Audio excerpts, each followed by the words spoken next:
I'm Margaret Ryan, Clean Skies News. I'm talking with Michael Greenberger. He's a professor at the University of Maryland School of Law. And you have been a witness before a number of congressional committees, and most recently the CFTC, on reining in excessive speculation in the commodity markets. Now, please, how do you define excessive speculation, and who's doing it? Well, what must be understood, and I think there's a lot of confusion with the public out there, the futures markets, unlike the stock markets, are designed for a specific reason, and that is to allow commercial producers of physical commodities and people who purchase physical commodities in their business to hedge their price exposure. They use the markets to lock in prices down the road to either get a fair return on production or pay a fair price.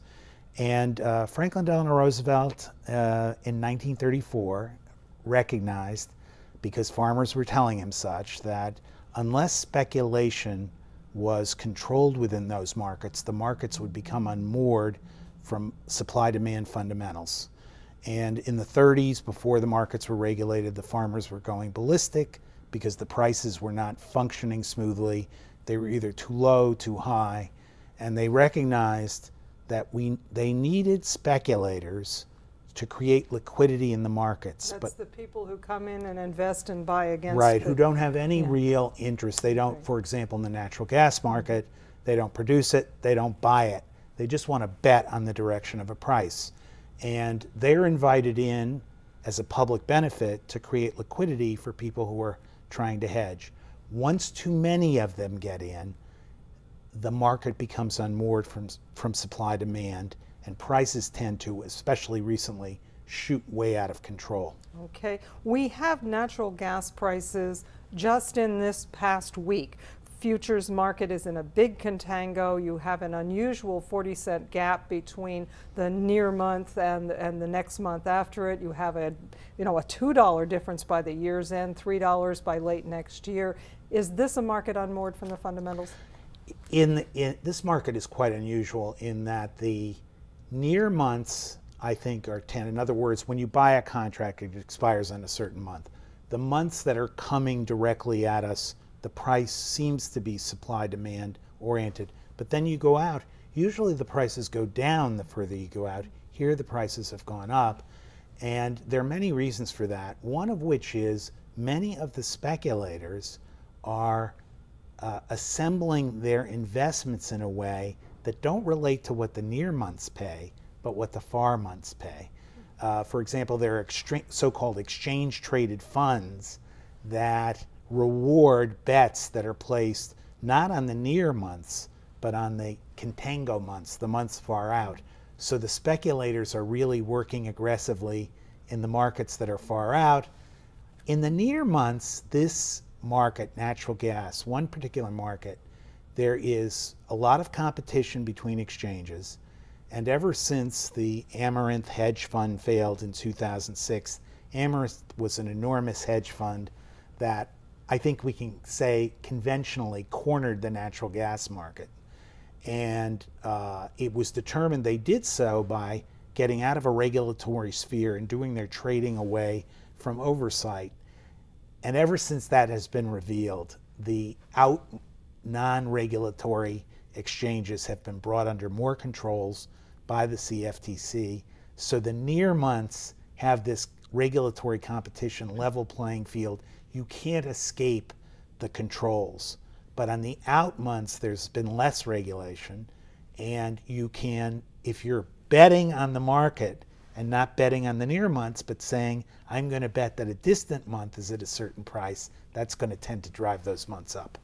Well, some analysts are suggesting that even the near-term difference we're seeing right now reflects the UNG rolling over its holdings because it depresses the prompt month. They're selling that at the time they're buying the next month out. That props that price up in effect. Do you think that might be happening? Well, certainly UNG is the major exchange traded fund. It's essentially the average person can buy a stock that gives them a return on the price of natural gas, so you can be a passive investor.